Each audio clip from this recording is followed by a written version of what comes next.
इस बीच आपको बताएं कि सीज फायर के बाद सरकार विपक्षी दलों के निशाने पर है। कांग्रेस ने सर्वदलीय बैठक बुलाने की मांग की, जबकि शिवसेना यूबीटी ने केंद्र सरकार के रवैये पर सवाल उठाए हैं। प्रधानमंत्री की अध्यक्षता में अविलंब बुलाई जाए सर्वदलीय बैठक, तत्काल भारत का पार्लियामेंट बुलाया जाए, जिसमें इन नाजुक मसलों पर, इस चुप्पियों पर हम बात कर सकें, सवाल पूछ सके, सच्चाई जान सके, या हमें सच्चाई जानने के लिए रेडियो वाशिंगटन चलाना पड़ेगा, ये उचित नहीं। देश के स्वाभिमान के खिलाफ। युद्ध विराम कैसे हुआ, क्यों हुआ,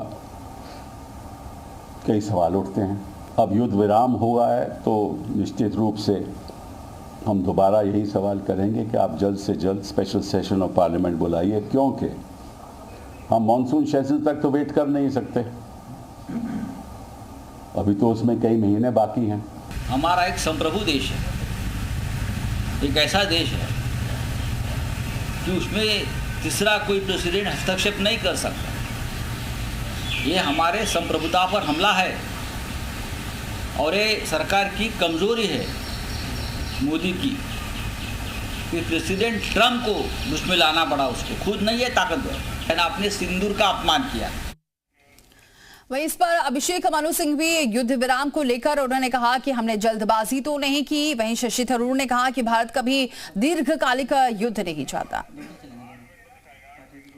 और तस्वीरें लगातार आपको दिखाते हैं। अभी जो हालात हैं वो आपको बता रहे हैं। सुबह जो हुई है सीज फायर के बाद वो किस तरह शांत रही है, लोग अपने दिनचर्या में वापस लौट आए हैं। चाहे फिरोजपुर की बात करें, अखनूर, जम्मू, पुंछ, राजौरी या पठानकोट, श्रीनगर और बाड़मेर की।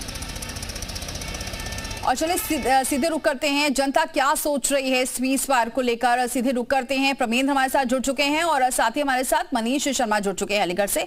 सबसे पहले प्रमेंद्र का जरा रुक करते हैं। प्रमेंद्र, क्या कह रही है जनता? सीज फायर से खुश नजर आ रही है, क्या सोच रही है अभी? जी बिल्कुल, जिस तरह से कल ऑपरेशन सिंधु जब चालू हुआ था तो सभी लोगों का मानना था कि अब जो आर पार की लड़ाई है वो पूरी हो जाएगी, लेकिन कल 5:30 बजे के बाद जिस तरह से जो सीज फायर लगा उसके बाद से शायद जनता भी और लोग विपक्ष भी तरह तरह के सवाल हो रहे थे। तो हम जनता से ही पूछते हैं कि सीज फायर का फैसला जो सरकार ने लिया है कितना मानते हैं आप सही?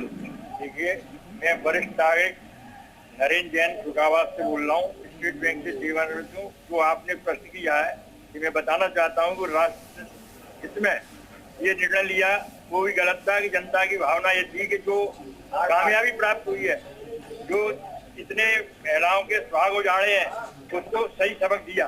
उसके बाद ये रोक के ये बड़ा गलत स्टेप दिया। ये कह रहे हैं गलत स्टेप दिया, आप कैसे देखते हैं? मेरी नजर में बैंक बिल्कुल गलत है, क्योंकि पाकिस्तान का कोई विश्वास नहीं किया। पहले भी मोहम्मद गौरी ने इस तरह से हमारे साथ धोखा किया है और 40 वर्षों से लगातार धोखा करता है। तो इसका तो देश नाबूद कर देना चाहिए, मुस्तकिल इलाज होना चाहिए। ये कह रहे मुस्तकिल इलाज होना चाहिए था, जल्दबाजी इसमें कोई दो राय नहीं। माननीय प्रधानमंत्री इंदिरा गांधी जिस समय देश की प्रधानमंत्री थी, उस समय 93,000 सैनिकों को हमने घर बैठे दमादों की तरह इनको भोजन कराया थी ऊपर। उसके बाद क्या मिला? ठाक के 3 बार। अतः मोदी जी को भी दिव्यात्मा है मेरी नजर में, मोदी जी पूरी योद्धा है, इसलिए उनको सबक लेना इंदिरा एक अच्छा मैसेज जाए। बिल्कुल डू एंड डाई की आवश्यकता है। ठीक है, डू एंड डाई की है। बिल्कुल सच बोल रहे हैं। ये ऐसा टाइम था जब हर तरीके से हमारे फेवर में थी सारी चीजें। उसके बाद भी हम किसी थर्ड कंट्री के कहने से अगर सीज फायर के लिए तैयार हो जाते हैं तो एज एन इंडियन हम में से किसी को अच्छा नहीं लगा। हमारी आर्म फोर्सेज के साथ साथ देश का मोरल डाउन होगा इससे।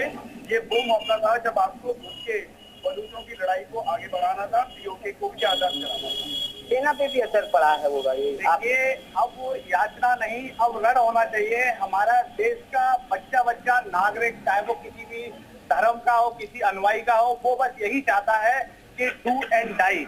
और ये जो आतंकवाद है ना, ये एक फायरों की फौज है। इनकी जैसे कुत्ते की जो पूंछ होती है ना, वो कभी सीधी नहीं हो सकती है। उसी तरह से अब केवल एक मौका है हमारे पास, इंदिरा जी से हमें मतलब सरकार को भी ठीक है प्रवीण, लौटते हैं आपके पास। तो लोगों का ये गुस्सा है। ठीक है प्रवीण, लौटते हैं आपके पास। जरा मनीष का रुख करते हैं। मनीष, यहाँ लोग क्या सोच रहे हैं, क्योंकि विपक्षी दलों की तमाम राय देखने को मिल रही है। कोई ये कह रहा है कि क्यों किया गया सीज फायर, कोई ये कह रहा है कि ट्रंप क्यों आए इस बीच में। तमाम लोगों की प्रतिक्रिया विपक्ष की तरफ से देखने को मिल रही है, लेकिन जनता क्या सोच रही है? हाँ जी मनीष,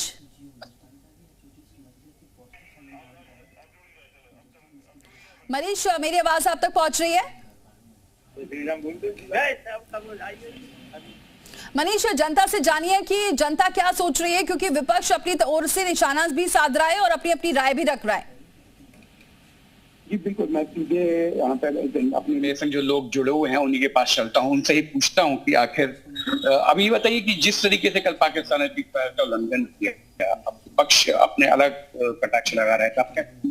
देखिए, पाकिस्तान के लिए सीज फायर का उल्लंघन करना कोई नई बात नहीं है। पूर्व में तमाम कई बार, सैकड़ों बार पाकिस्तान सीज फायर का उल्लंघन कर चुका है और गलती थोड़ी सी हमारी सरकार की भी मैं मानता हूं कि इतनी जल्दी पाकिस्तान के ऊपर भरोसा नहीं करना चाहिए था। लेकिन अगर पाकिस्तान ने सीज फायर का उल्लंघन किया, 3 घंटे बाद ही 3:35 पे दोनों देशों के डीजीएमओ की आपस में बातचीत होती है, ट्रंप उसमें मध्यस्थ की भूमिका निभाते हैं और वहां के अमेरिका के विदेश मंत्री और ये सब लोग इन्वॉल्व होते हैं उसमें और सीज फायर लागू करा देते हैं। सारी चीजें बिल्कुल सही सेट हो जाती हैं, युद्ध विराम की घोषणा भी हो जाती है और उसके 3 घंटे बाद ही पाकिस्तान सीज फायर का उल्लंघन कर देता है। तो ये कोई नई बात नहीं है। वो तो उसको कहते हैं ना, दुमही, 2 मुंह है पाकिस्तान के।